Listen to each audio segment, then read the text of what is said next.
Hello dear friends and subscribers, this is your host Ram, coming back after a long break, but I know I'm still regular because I'm still on vacation, but once I'm back from vacation, this daily cricket show, as you all know, becomes a very regular affair. So, I really have to thank you for your cooperation, being on the show, waiting for me, and I definitely see that happening. And thank you very much, dear friends subscribers. So now I'm starting off today. So after a long break, I'm starting off today's cricket show. It's going to be the first day's play in the third Test match at the WACA in Perth, where England took on Australia. This is the third Test match of the series. Australia have already won the series, and so this is the one which I'm going to talk about. We had an eventful day on the first day of the final Test match here at the WACA in Perth, and one knows that we are in for some really good good cricket, I would say, looking at the way things have been gone about. So let's have a look at here and see what really happened. So it was a very nice toss to win for England at a very juicy pitch here, WACA in Perth, and one could see that what was the carry that was going on at the WACA wicket with both Mitchell Starc and Josh Hazlewood and Cummins really getting some real bounce out of the wicket. And it all started off with Alistair Cook actually getting today. Australia made a change today. They dropped Hanscom and they got in the brother of Sean Marsh, Mitchell Marsh, into the team, and it was very good to see. So basically, Hanscom probably has to do a bit of homework, probably has to go and work on probably a part of his technique to get back into the Aussie team. But nevertheless, Mitchell Marsh has made the cut for Mitchell Marsh. So the Marsh brothers in this particular Test match, and it all started off with Alistair Cook and Mark Stoneman opening the innings. And Alistair Cook, as I said, Starc was bowling well, and Starc really got a delivery which probably Cook would have definitely dug out, but unfortunately that was not the case. The ball was new, the Kookaburra ball. It was pretty fresh, and the ball was really swinging. As I said, it was a very pacey pitch at the WACA, as it traditionally has been, where in their prime, Dennis Lillee and Jeff Thompson, and also the West Indies pace battery ram of Andy Roberts, Holding, Garner, Croft, and others have already ruled the roost. So it's all happened with Alistair Cook, the first victim, when he tried to turn a delivery which was Yorker linked from Mitchell Starc, and Alistair Cook missed it, beaten by pace. Alistair Cook was walking back to the pavilion. LBW bowled Starc for 7 with 1 boundary. But on the other hand, Michael Stoneman was a picture of absolute confidence right from the word go. He was getting the ball into the middle of the bat as he was playing some nice strokes. He was creaming the ball through the offside. He also played some nice delectable flicks through the leg side, played a few cuts as well. But what was important was that Stoneman was looking in pristine touch, I would say, because the ball was just hitting the meatiest part of the bat, and the ball was racing towards the fence. It was a very fast outfield, and Stoneman was really, and in fact in one particular row of Mitchell Starc, he struck Starc for 3 boundaries. As that was going on, Vince joined him. Vince got a really very torrid reception, I would say, with some short stuff, and then Stoneman also received a few, as Vince in his short stay at the crease definitely showed the crispness in his stroke making.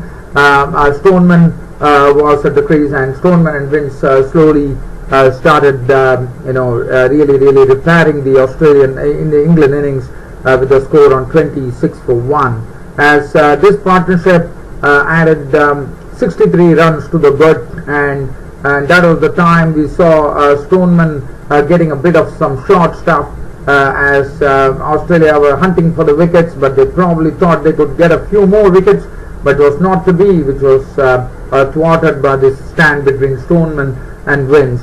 And then finally everything was going well. It was Hazelwood with some short stuff actually got the wicket of James Vince when James Vince was forced to jab at a ball, and Payne actually taking the resultant catch, and Vince was gone for 25 with 4 boundaries. Stoneman was still there. He was initially started off initially I would say he started off in a very, very quick manner, but later on settled down, understood the need of the situation as Joe Root, the captain, joined him. And Joe Root, well, he looked good in his knock of 20, but did not take a lot of time for Cummins to get a ball which Joe Root actually got a ball which lifted outside the leg stump, and Joe Root was a goner as he had actually had a nick onto it while trying to turn it around, and Payne had taken the catch. He was gone for 20, so that really put a lot of the England innings into a bit of strife at 115 for 3. Stoneman was still there at the crease, and Stoneman at that time was given some real chin music by the Aussies as they started giving him some short stuff. He was also dropped, but he did not profit from that. And David Malan joined. David Malan, right from the time he came to the crease, like Stoneman, was looking in perfect touch.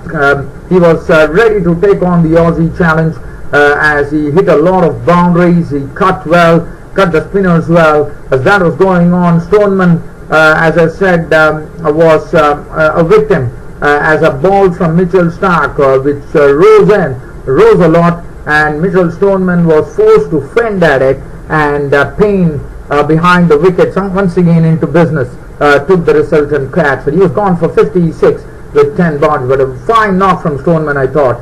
And David Malan, that really left this England innings in a really a big bind, I would say, as the score read 131 for 4 with Malan and Bairstow at the crease.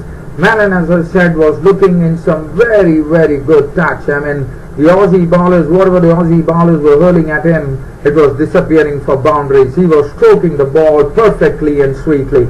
And Malan also got some short stuff from the Aussies, but he was not the man to be deterred one bit as he actually pulled them to the fence, and he also played some strokes which were really treat to watch. He was really getting to the line of the ball. It was some perfect timing which was taking the ball was screeching towards the fence as Malan was really hitting it pretty hard, and that was going on. Malan was the one, as I said, he really took the challenge there, and he definitely needed company. At 131 for 4, Australia were definitely on the ascendancy.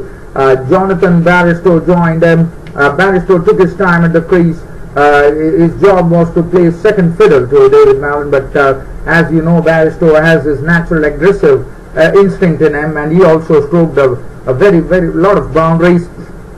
But Malan was the one which was the most impressive innings. Just by the way, telling you that Stoneman actually got his highest score in Test cricket today, which was 56 with 10 boundaries. Malan was along with Jonathan Bairstow, and the Aussies were absolutely kept on the field.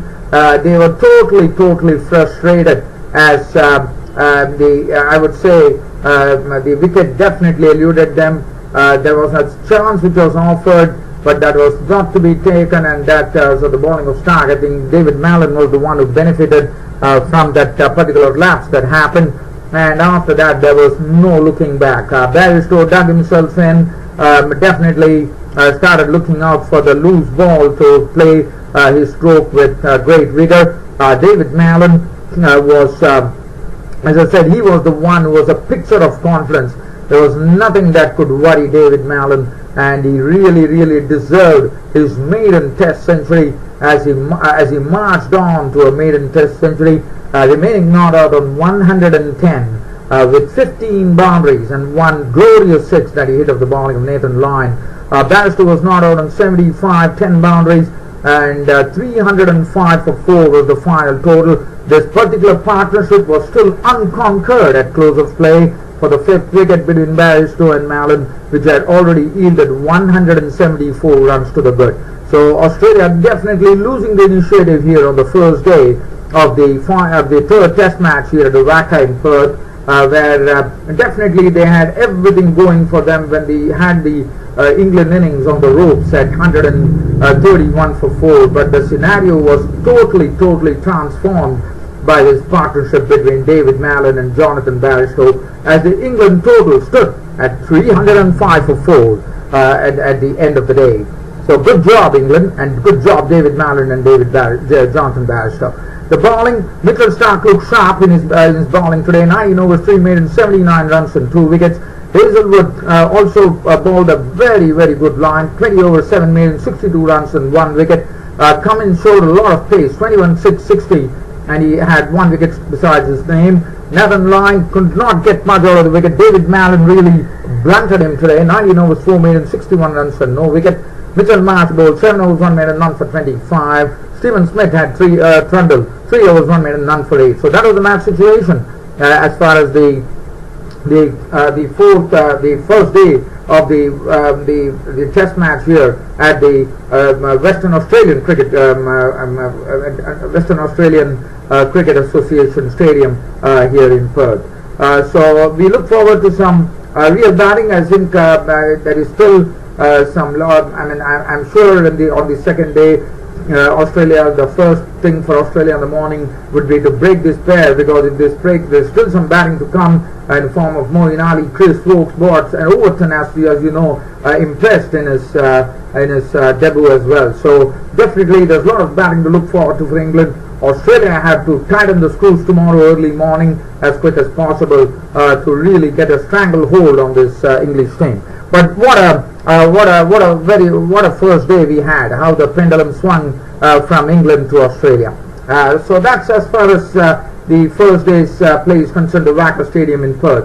Now let's have a look at some other cricket here as to what is happening. Generally, cricket news. I'm just trying to look at some cricket news here to just share what I can with you, dear friends and subscribers. Well, some news I can tell you. This is coming as we go. New Zealand will now be taking on West Indies in the ODIs, and it seems sad happening for Colin de Grandhomme, the all-rounder. He's lost following the death of his father, and so he's out of the team, and he has been replaced by Doug Bracewell. I'm trying to see whether I can give you some other cricket news, so just hold yourself, dear friends and subscribers, as I look into it. I know for a fact that today Ben Stokes really, after struggling, as you know, in the Ford Trophy, he's been playing in the New Zealand County League there in the Ford T20 competition, and he was struggling, but today he finally hit some good form as he thrashed a powerful 93 for his team. So that is one thing. Other than that, there's news coming in that Bangladesh is going to hold a tri-series. I'm just going to have a look at that. And as you know, the 4-day test experiment is going to happen between Zimbabwe and South Africa. And the stipulation is that it's going to be a 4-day test, which ICC is experimenting right now. The inaugural test, which is going to happen. It's going to be, normally, as you know, it's only 90 overs in a day. But in this case, since it's a 4-day test match, there will be 98 overs a day bowled. So that's some news that I would like to share about. And other than that, well, it's not bad here to talk about anything, so I can briefly touch on Rohit Sharma. What a player he's turning out to be for India. The 3rd double century. There's no one in the annals of one-day internationals who has made 3 one-day internationals, 3 one-day international double centuries. Not even the great Sachin Tendulkar. So it's a sort of a really a proud moment for Rohit Sharma. And as you know, India really bounced back yesterday to beat the Sri Lankans 1-1. Even the Angel Matthews had a fighting century. That was never going to be enough. So that is one thing. And out of that, I'm just trying to see whether yes, the ODI tri-series, which is going to happen, it's going to be held in Bangladesh, and it will have Sri Lanka and Zimbabwe featuring in that. So, and I'm trying, and let me see whether and Brad Hodge, as you know, who has been playing international cricket for quite a long time at the age, I think it's 46 if to my reckoning, but I'm told that he has been named as the Kings 11 Punjab's head coach in this upcoming IPL season. So that's, I think that really sums up this cricket happening show of mine, which definitely there was a real lull for a week, I reckon, but I know that your friends subscribers who really love this cricket show, you all wait for me to come over and speak to you, and I really like that approach of yours, dear friends. Keep that going, and that is what makes this cricket show really go places. And it's, as I've always said whenever I find time, that it's only due to the support of you, dear friends subscribers, that I am able to do this show. Yes, I do it for passion. You might not find a bit of professionalism in this, especially as I am on vacation right now. I am not able to put in any professionalism, but once I am back, the professionalism is going to be back on this cricket show. But thanks, dear friends subscribers, once again for your patience, and also for really enjoying this daily cricket show of mine. It really is time for me to bring down the curtain on this daily cricket show by really telling you all a very good night. Thank you.